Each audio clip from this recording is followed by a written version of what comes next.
a Ofra Haza. Le decían la Madonna de Oriente Medio. Tenía 9 calles con su nombre en su honor en todo Israel. Su rostro era un sello postal y sus canciones aparecieron en películas como Dick Tracy. Le entrevistó el mismísimo Johnny Carson en The Tonight Show y hasta actuó en la ceremonia del Premio Nobel de Paz del 94 en Oslo. Y hasta dio la voz a Yochebed, la madre de Moisés, en la película animada El Príncipe de Egipto. Así que aquel ícono israelí que jamás salió sin maquillaje, que nunca se le conoció un escándalo, e incluso se había casado a los 40 años. Sí, ella, Ofra, fenecía prematuramente un 23 de febrero del año 2000 a la edad de 42 años en Ramat, Israel, debido a una neumonía que le había provocado el VIH-Sida. Aquello sería una noticia devastadora y seca. Nadie, absolutamente nadie, lo esperaba.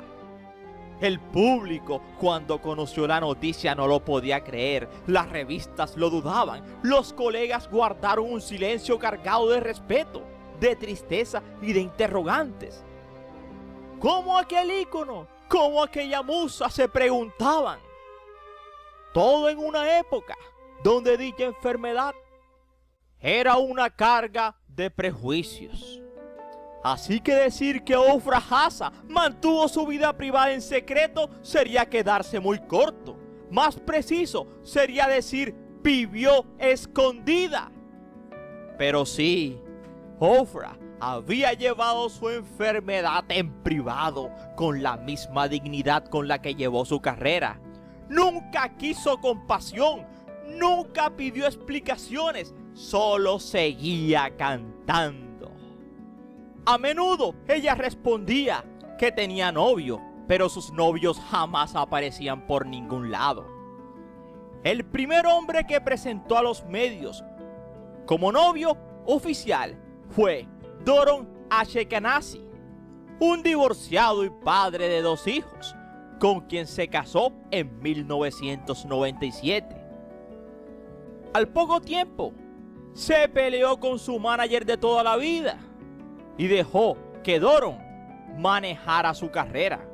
Menos de 3 años después, en febrero del año 2000, ya era historia. Ofra Haza se había ido de este mundo, había fenecido de SIDA. Y Doron, quien fue su esposo, pereció un año después debido a los excesos. Y poco tiempo después los medios revelaron que él también tenía VIH. Así que la imagen negativa en Israel es que Ofra Haza no pereció de SIDA, sino de vergüenza. Nunca reveló que era VIH positiva. Esto solo salió a la luz en la prensa después de que ella pereció. Su familia llegó incluso a afirmar que desconocía la naturaleza de su propia enfermedad. Por eso, cuando perecía solo, se limitaron a decir que tenía una neumonía. Y es que Ofra se había cuidado a lo largo de su carrera de no mostrar nunca dolor ni dificultades. Nunca la vieron sin maquillaje ni con el pelo despeinado. Siempre estaba perfecta en las fotos, pulcra en las entrevistas, e hizo todo lo posible por no manchar su imagen jamás. Sin un escándalo, sin agua sucia, absolutamente clara y pura. Por ejemplo, en su última entrevista televisiva antes de perecer, concedió una entrevista en video en lugar de acudir a un estudio. Se le dijo al público que era porque estaba en Londres, pero la verdad era que estaba en casa, demasiado enferma para ir a la entrevista o a un estudio. Ocultó su enfermedad hasta el final. Incluso se negó a ir al hospital por miedo a que se enteraran. En cambio, recibió tratamiento en casa de un amigo médico, el único que realmente sabía lo que tenía, Ofra Haza. Inmediatamente, la naturaleza de la relación amorosa de Ofra Haza con Doron Ashkenaz fue el objeto de escrutinio del momento y la especulación. Algunos dicen que fue una hermosa historia de amor, mientras que otros acusaron a Doron Ashkenaz de que se aprovechó de ella. Alegaban que la obligó a cambiar de manager para él poder manejar su carrera. Al fin y al cabo era el marido. Total, la familia de Ofra Haza culpó a Doron Ashkenaz de su partida, de su enfermedad, y en el momento de su perecimiento se desataron amargas batallas judiciales por la herencia de Ofra. La creencia popular en el momento era que ella era virgen al casarse. Esa era la expectativa para una mujer de su origen, una expectativa algo dudosa, dado que ella ya tenía alrededor de 40 años. Sin embargo, su familia se aferró a esa suposición. Sí, ya que les ayudaba a afirmar que Doron Ashkenaz fue quien la contagió. Los medios de comunicación también afirmaron en su momento que su esposo la contagió, y quien fuera su manager por más de 28 años, Aloni, afirmó lo mismo posteriormente en un libro. Así que uno de los rumores más desagradables era que Doron Ashkenaz le ocultó a la hermosa cantante Ofra Haza de que era VIH positivo cuando se casaron y luego la contagió. Otros creen que Ofra Haza fue quien contrajo la enfermedad en el extranjero antes de casarse y que contagió a su marido. Total, el hijo adoptivo de Doron Ashkenaz quería mucho a Ofra muy profundamente. Incluso en una entrevista televisiva que concedió en el 10º aniversario de la partida de la estrella israelí, comentó que había sido una madre maravillosa para él, y también dijo que creía que ambos tenían la enfermedad antes de conocerse y que eso fue lo que los unió. Y hasta dijo que él creía que su padre Doron se autoinfringió su partida con los excesos porque no podía seguir viviendo sin su amada Ofra. Total, tras la partida de Ofra Haza, quedó claro, es que no era tan inocente como muchos creían. Así que hasta hoy en día, hay preguntas que hacen que crezca el mito de Ofra Haza y que siguen intrigando hasta hoy.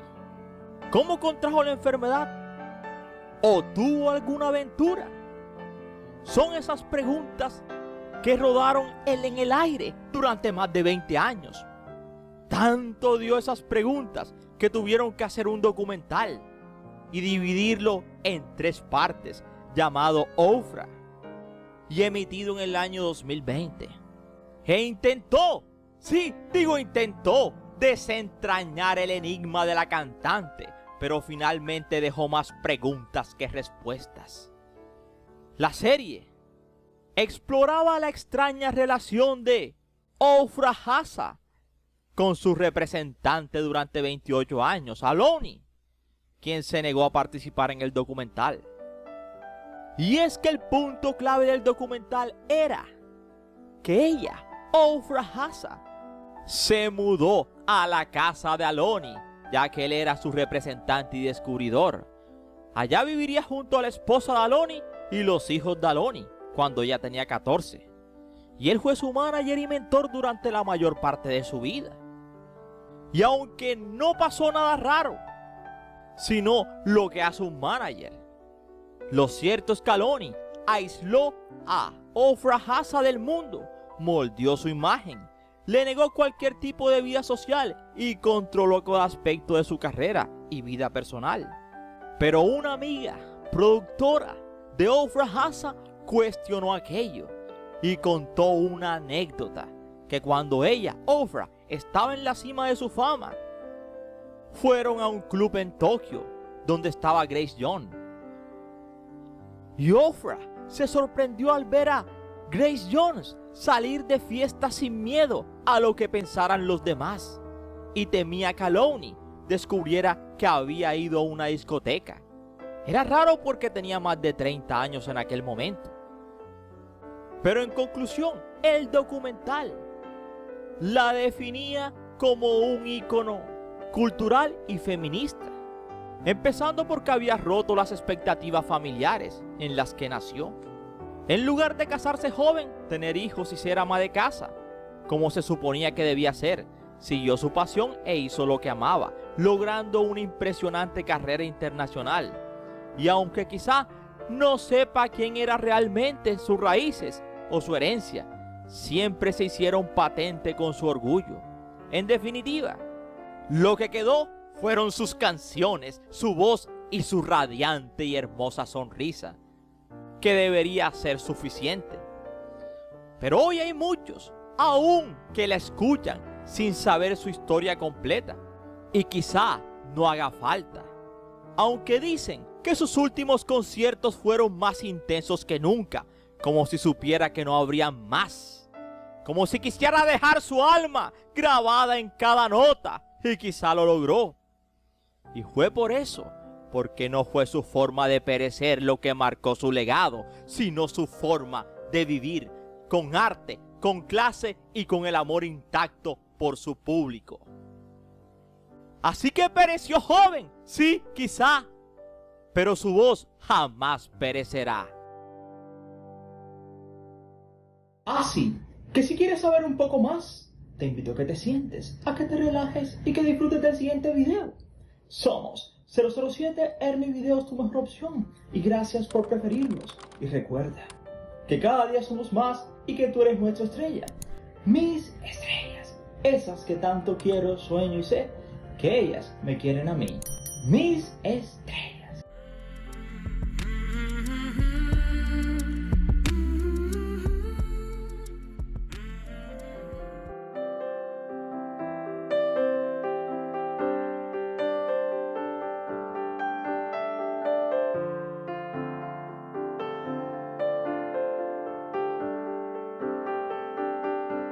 Ofra Haza nacería un 19 de noviembre de 1957 en Tel Aviv, Israel, hija de un matrimonio de origen en Yemen, pero que habían migrado a Israel buscando un mejor futuro.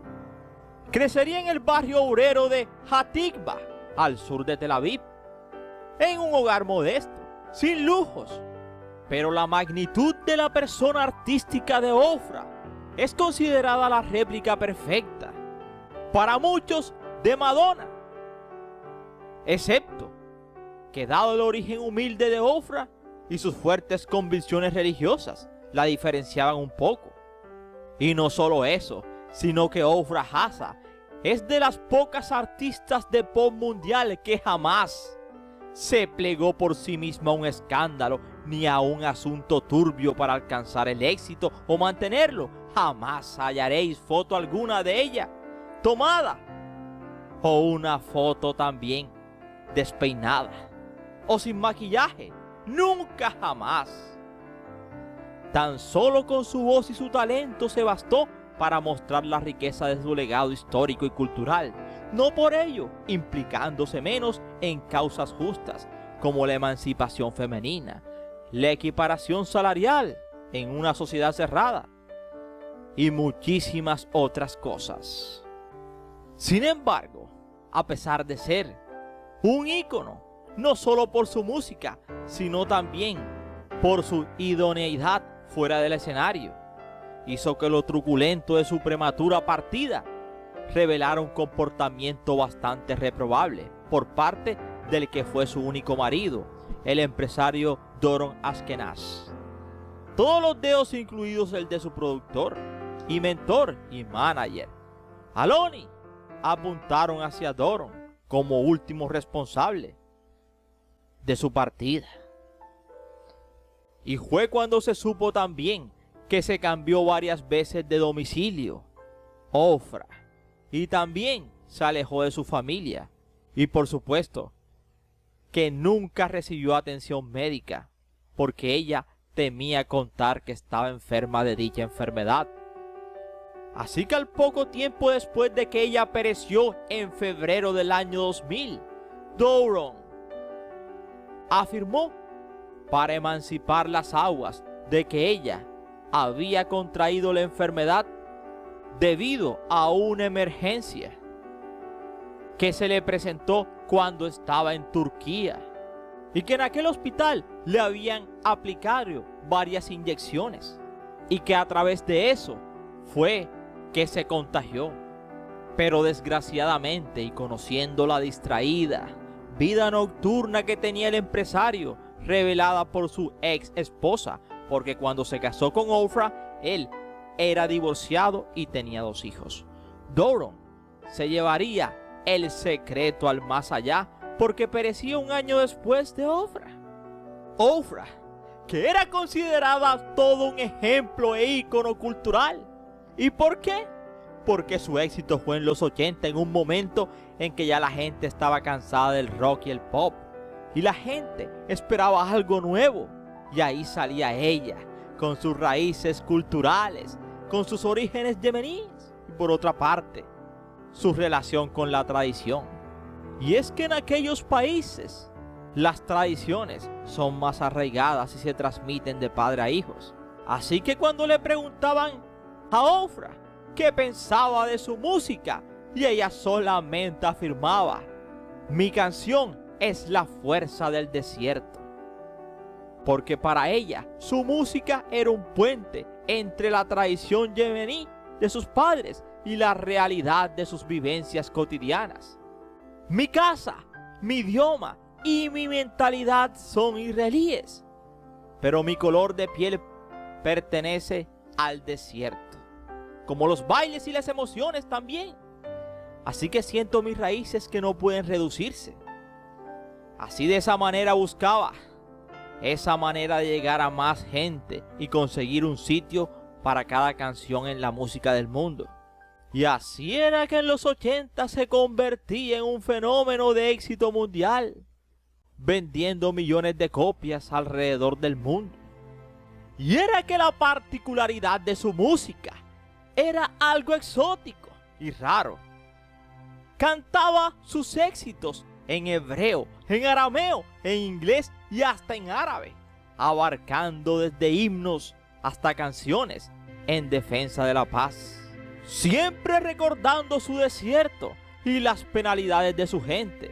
Su capacidad de vocación y su flexibilidad artística atrajeron a miles de fanáticos, y todo eso queda plasmado en aquel éxito llamado Galbi Eim Nin Alu, en donde cantaba e hizo el video musical y aparecía vestida como una faraona. Pero la tragedia la rondaba y la década acabó con el mal estado de salud de la cantante, que a finales de la década de los 90 hizo saltar todas las alarmas. Su delgadez era extrema. Se barajaba que podía padecer cualquier enfermedad como el cáncer o una enfermedad pulmonar o VIH. La artista fue desmejorándose por momentos y una fatal neumonía hizo que tuviese que ser ingresada el 13 de febrero del año 2000 al hospital Sheba de Tel Aviv en estado crítico. Su situación empeoró con los días y ya se hablaba de que tenía VIH en estado avanzado debido a su tremenda delgadez, que se confirmó con una analítica de hemogramas. Pero la cantante no dijo nada, ni su familia tampoco, por lo cual saltaron todas las alarmas en el hospital donde fue ingresada. Unas enfermeras y algunos médicos de dicho hospital se enfadaron porque no habían sido informados de la enfermedad que padecía. Y era que ella una mujer siempre pulcra, una mujer que nunca dio una mala imagen, que nunca salió despeinada en una foto ni sin maquillaje. Era el ejemplo puro de la belleza del desierto, mitad yemení, mitad israelí. Así que lamentablemente, la malograda cantante sufrió quizá incomprensión hacia el final de sus días. Y luego de su partida, la noticia saltó a los diarios hebreos. Pero de eso ya ni la cantante tuvo conciencia. Había fenecido 10 días después de ser ingresada. El 23 de febrero del año 2000, a la edad de 42 años, se iba, y con ella una gran voz, una persona admirable, comprometida con las causas que afectaban a su país, siempre fiel a su cultura y origen, dejando una de las estrellas del Festival de Eurovisión, una de las más recordadas, y que para muchos era el reemplazo de Zohar Argov, otro cantante famoso israelí que había perecido en el 87. Así que hoy, su legado ha servido para romper con los tabúes y mitos, para recordar que nadie es inmortal y que detrás de cada artista hay un ser humano frágil y valiente. Así que ella no pereció con escándalos, sino con dignidad. Y por eso aún la recordamos con mucho cariño, porque lo dio todo en vida, incluso su silencio. Y esperamos que te haya gustado este interesante video, no sin antes decirte gracias por preferirnos. Y recuerda que cada día somos más y que tú eres nuestra estrella, mis estrellas.